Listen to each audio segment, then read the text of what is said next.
will ensure full employment in this country, and we will eliminate the personal income tax to restore disposable incomes of the 4,000 people that you're taxing.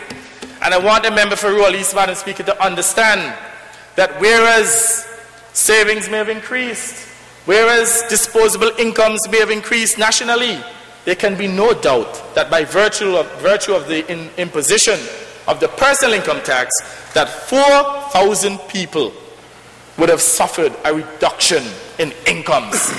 Madam Speaker, it doesn't take a rocket scientist to understand that. So we're not talking about the holistic picture that salaries and wages would have grown generally. We're saying the 4,000 people, Madam Speaker, who have been taxed would have suffered a reduction in income.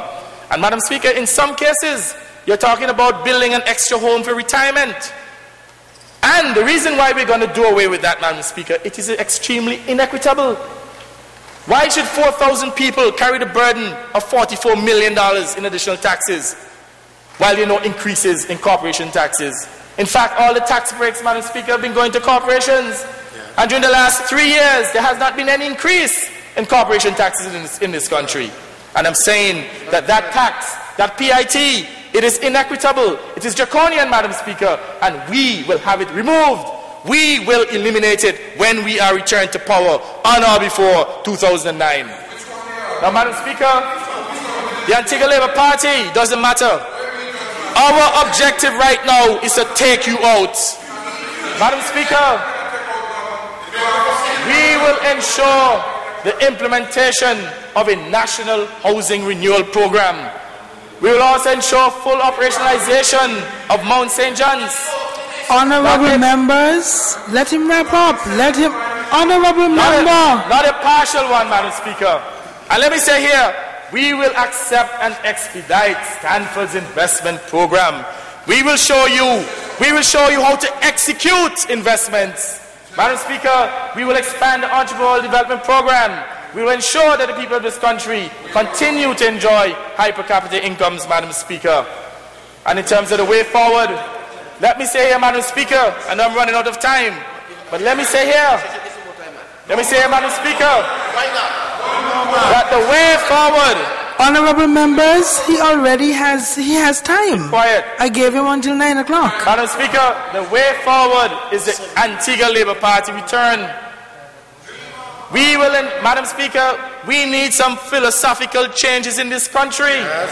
And when the Labour Party gets back in power, we're going to burn elitism. We will restore egalitarianism, Madam Speaker.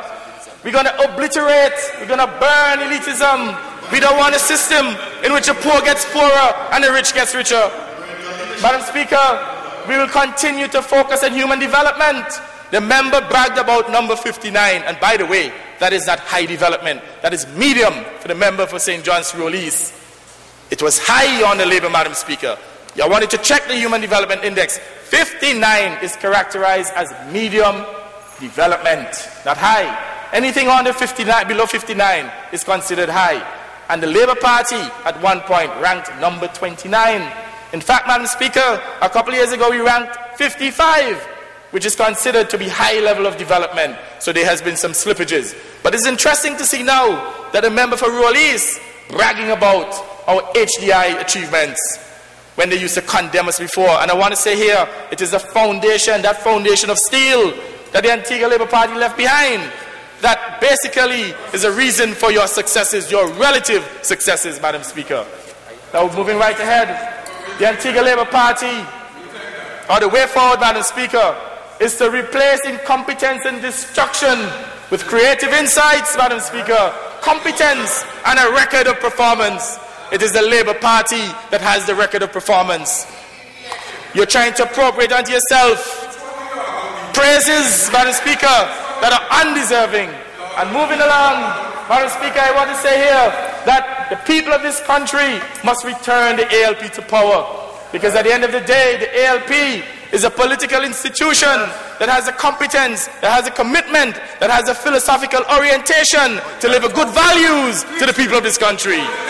Madam Speaker, let me also state here that finally, that the people of this country must end the destruction of